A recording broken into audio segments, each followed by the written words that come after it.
So Chinese airlines are protesting a plan from the Trump administration to bar their U.S. flights from flying over Russia. Now, the Department of Transportation says these quicker routes put American carriers at a disadvantage since they are currently banned, that is the U.S. airlines, from flying over Russia. Now, United Airlines in particular is pushing to extend this ban to Hong Kong-based carriers as well, and that includes Cathay Pacific. I want you to take a look at this flight on Wednesday from Hong Kong to New York. And it clearly, as you can see here, went through Russian airspace.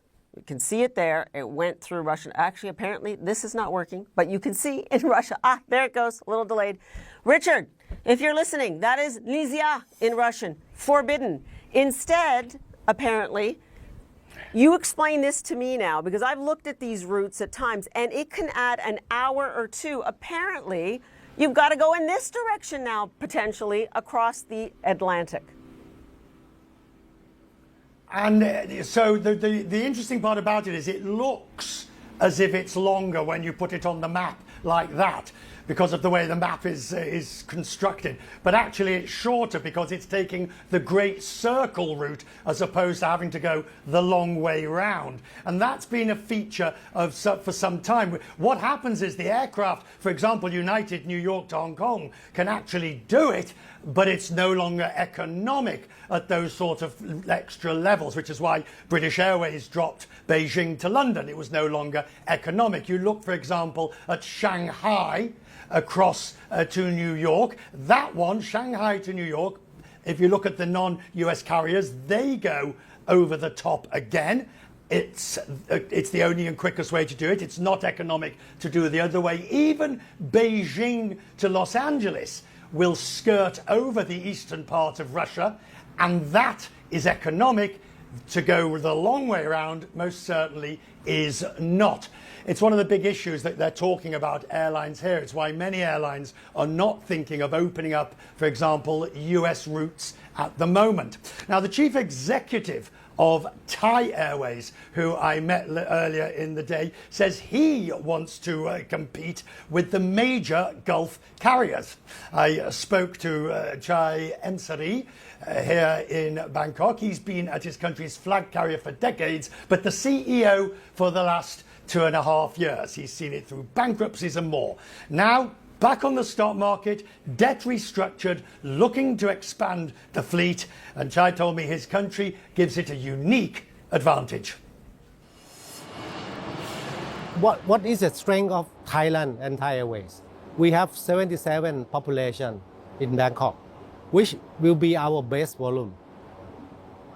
Connecting passenger or the hub will be the additional revenue that we can produce. That means we can fill up aircraft with both target passenger, direct point-to-point, and also connecting passenger. So what happens on those routes? Yeah. Where, let's say, for example,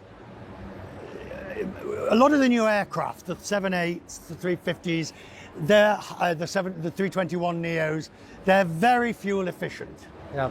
So suddenly you can run Doha, Phuket, Dubai, Chiang Mai. You can actually bypass your hub. I did the same thing that they did. Dubai, Phuket, Dubai, Chiang Mai, that's a direct traffic. In the other hand, Dubai market they don't have a local market. They don't have a home market. Why don't Thai Airways cannot compete? Same one stop. They're bigger, they have more aircraft, they can kill you on capacity and they can kill you on price. But we have a better cost control. We will be the low cost carrier, but we will be the full service airline. Do you still enjoy it? Yeah. I always amazing when I walk, especially underneath the aircraft. Yeah. That how we can imagine that this 300-ton machine can fly up to the air. This is your 777s, which you're going to refit. Yep. I assume single suite with a door. Yep. Everybody's doing that. Yes, we retrofit 14 of them. Yeah. Starting in the mid of 27. Right. which, less than 2 years from now. So the key is to get it done as fast as possible. Yes. But this aircraft also, we cannot do it all at the same time. Right. Now, what you're planning to do here Yeah. in the front of it. Yeah. So the first front row Yes. will be the business class Yeah. plus, which we not name it yet. That what will be. But the difference is the first row will be the more leg room, longer, bigger, and a bigger screen. So this is that's a choice for the passenger. One of the questions that asked is you've been at this airline for a long time. Yep, 40 years. That's a plus. Yep. It means you know everything about it. But it's also a minus Yep. because you were part of the senior management Yep. that made all the mistakes. Yep. So why are you the right person now to suddenly see the light of the new way forward? I'm not the, I can say I'm the part of the company, but I'm not the part of the senior management at that time. So do you feel, Yeah.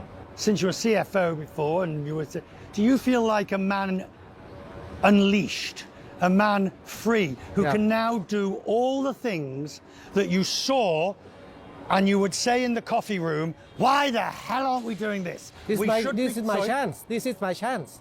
This is our chance to do it because I see it true for 40 years, especially during the past 15 years in the past, even worse. Then we think this is our chance. Not only myself, my team also. We go through those difficult times. Then the past 4 years, this is a chance that we have a freedom to run our own company by ourselves. No interfering from the outside. That's why we can bring it back today. The CEO of Thai Airways, this is my chance, is his call.